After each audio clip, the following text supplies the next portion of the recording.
Hello mga be! Ito na nga ang pagpapatuloy ng aking 43 vlogs. So papunta na nga kami doon sa event na pupuntahan namin.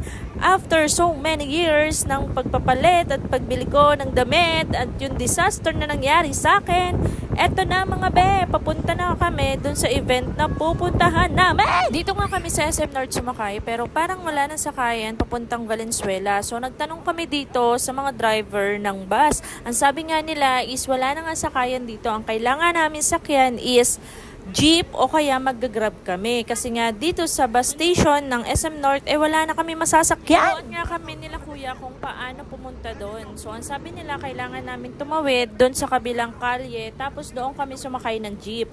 Kaso lang naisip ko naman na sobrang hassle na at anong oras na rin. Kaya ang sabi ko mag-grab na lang kami para mas mabilis. Nakapag-book na nga si Mau ng grab. So ang pick-up point namin is doon talaga sa may SM North Annex. So ang kailangan namin gawin is tumawid mga hindi siyang pagbubook ngayong araw kaya ang bilis dumating ni Manong Grab. So ito na ang aming sasakyan. Sana all may sasakyan. Balang araw makakabili rin tayo ng sarili natin sasakyan. So for now, book na lang muna. Going to Valenzuela mga be. So mahaba-habang biyahe daw to sabi ni Kuya. Siguro mga 30 to 45 minutes bago kami makarating doon. At syempre naghanap nga ako ng candy dahil nga nanunuyo ng aking lalamunan. At etong si Marcos, kakasakay pa lang namin antok na. Actually si Marcos hindi kasi talaga siya sanay sa sasakyan na may aircon. Papunta na kami sa Valenzuela. Medyo malapit na tayo, no? So nag-grab na lang kami. Andito na nga kami mga ben! Nalagpasan nga pala namin yung venue na to kasi nadaanan namin to. Doon kami rumekta sa bahay nila kasi akala namin doon gaganapan. Barangay hall nga ata ito ng kanilang lugar. So umakyat na kami at agad-agad na nga kami pumasok mga be. So pagdating namin dito nakabalandara ang malaking lobo. Syempre birthday party tsaka christening. So yun nga pagpasok namin dito binibless na pala nila yung pagkain kasi after nila magdasal for the foods na tayo mga be. Kailangan atake ng handaan mga be. Kala ko simpleng kainan lang yung pala bongga rin pala ang kanilang handaan. Nakaka 5 minutes sa aming upuan tinawag na kami para pumila sa pagkain. Saktong-sakto gutom na nga rin kami dahil napakahaba ng aming biniyahe.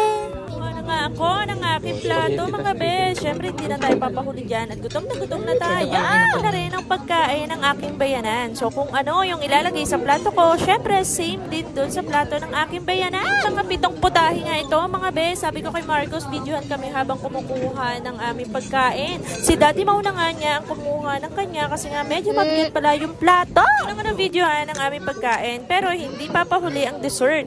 Alam nyo ba mga be na humingi pa ako doon sa caterer. Sabi ko isa lang. Pero 3 binigay sa akin mga be.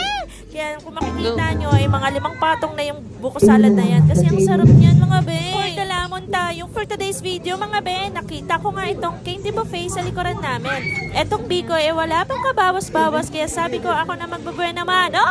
Tapos kumuha rin ako dito ng mga candy. Yung mga cookies na yan. Pati yung lollipop na yan mga be. Kami nag-enjoy sa pagkain. Etong si Marcos nag-enjoy naman sa napakadaming palaro na itong clown. Talagang gustong-gusto niya to. Ang sabi ko nga sa kanya, kung sa birthday niya, magaganito na lang kami dahil November na ang kanyang birthday. At 7th birthday niya yun, mga be. Kita ko nga yung lechon, may natira pa. Kaya sabi ko kay Mau, kumuha ka doon. Cravings ako sa lechon. Yun lamang po. Salamat sa panonood.